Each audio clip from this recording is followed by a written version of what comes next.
In the Old Testament and even in the Gospel of Matthew, fasting is related to mourning, pagluluksa, pagdadalamhati.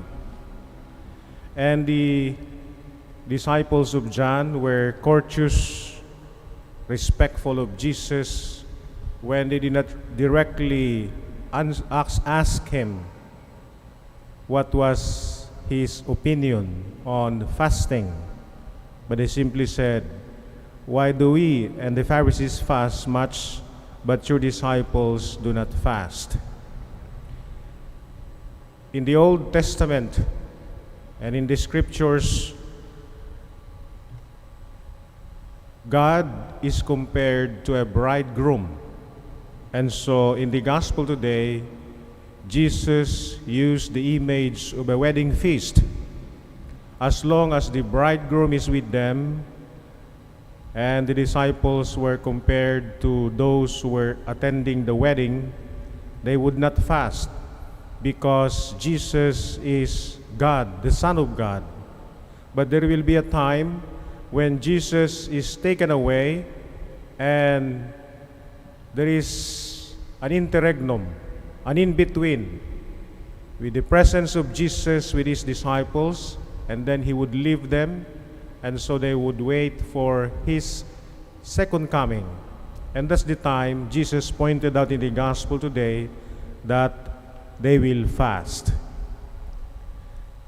Fasting is always related to being sorry for our sins, humbling oneself before God. And fasting is also an expression of our faith in God, strengthening prayer, and it is always related to almsgiving. That's why the merit of a fast is in the proportion to the charity dispensed. Malaala ko pa nung kami mga seminarista, kung merong mga nasalanta ng bagyo na malapit sa Divine Word Mission Seminary sa Tagaytay, ang ginagawa namin ay we forgo our soft drinks. We do not drink Coke or Sprite or Orange for a month.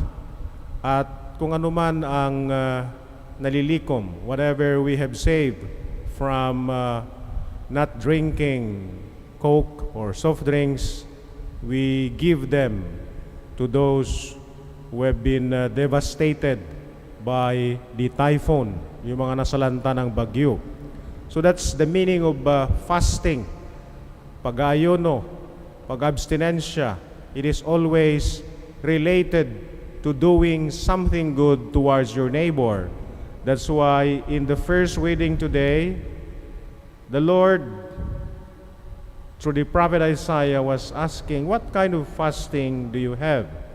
Then this is the kind of fasting that is acceptable to me, and I will answer your prayers, and I will be your guide and your protector if you follow this kind of fasting. And so the Lord said,